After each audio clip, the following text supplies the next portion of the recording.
অর্থনৈতিক উন্নয়ন সমৃদ্ধিকে সামনে রেখে বাংলাদেশ ও পাকিস্তানের সাথে যৌথ উদ্যোগে কাজ করতে চায় চীন। তবে সেটা তৃতীয় কোনো পক্ষ বিরোধী জোট হিসেবে নয়। বাংলাদেশে নিযুক্ত দেশটির রাষ্ট্রদূত মনে করেন, বাংলাদেশ সহ বিভিন্ন দেশে যুক্তরাষ্ট্রের পাল্টাপাল্টি শুল্ক আরোপ বিশ্ব বাণিজ্য নীতির বিরোধী। তবে মাইলস্টোনে চীন থেকে আমদানি করা F-7 বিমান ভূপাতিত হওয়ার ইস্যুতে কোনো মন্তব্য করেননি তিনি। সাদাত হাবিবি সেতু রিপোর্ট। কেসারেন শেকড় থেকে শিখরে।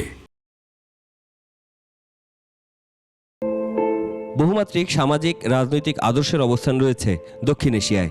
নানা সময়ে আঞ্চলিক জোট গঠনের একাধিক চেষ্টা শেষ পর্যন্ত সফল হতে দেখা যায়নি। তবে বিশ্ব রাজনীতির নতুন মেরুকরণে নতুন করে ভাবছে চীন।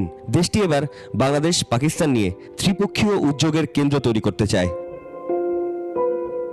গত 19 জুন চীনের কুনমিংয়ে বাংলাদেশ, চীন ও পাকিস্তানের প্রতিনিধিদের মধ্যে ত্রিপক্ষীয় বৈঠক হয়। চীনের দাবি, এই ত্রিপক্ষীয় ফোরাম অর্থনৈতিক উন্নয়ন, সমৃদ্ধি আর সমতাকেই সামনে রাখতে চায়। বাংলাদেশ, চীন, পাকিস্তানের সমন্বয়ে যে ত্রিপক্ষীয় জোটের চিন্তা হচ্ছে, সেখানে আরও কিছু দেশ যুক্ত হতে চাচ্ছে। বাংলাদেশ ও পাকিস্তানের সাথে যৌথ উদ্যোগে কাজ করতে চায় চীন। লক্ষ্য উন্নত সমৃদ্ধ প্রতিবেশী গড়ে তোলা এবং তাদের সার্বভৌমত্ব অক্ষুণ্ণ রাখা। জাতীয় প্রেস ক্লাবে ডিক্যাপ টকে চীনা রাষ্ট্রদূত বাংলাদেশ সহ বিভিন্ন দেশে আমেরিকার আরোপিত রেসিপ্রোকাল ট্যারিফ বা পাল্টা শুল্কের প্রতিবাদ জানান। কেসারেন শেকড় থেকে শিখরে। From China's side, our position is একক আধিপত্য প্রতিষ্ঠায় যুক্তরাষ্ট্র অতিরিক্ত শুল্ক আরোপ করেছে। এটা বিশ্ব বাণিজ্য নীতির বিরোধী। reciprocal tariff.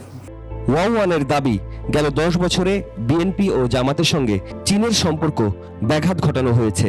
সম্পর্ক পুনর্নবায়নের সুযোগ হিসেবেই সাম্প্রতিক সময়ের সফরগুলোকে দেখছে চীন। উঠে আসে জাতীয় নির্বাচন আর তিস্তা ইস্যু।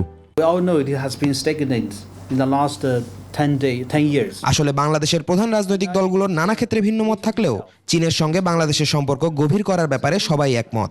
তিস্তা প্রকল্প বাস্তবায়নে চীন প্রস্তুত। এক্ষেত্রে এখন বাংলাদেশকেই সিদ্ধান্ত নিতে হবে। মাইলস্টোনে বিধ্বস্ত হওয়া বিমানটি চীনা F-7 যুদ্ধ বিমান। চীনের রাষ্ট্রদূত এ ঘটনায় সুষ্ঠু তদন্ত আশা করেন।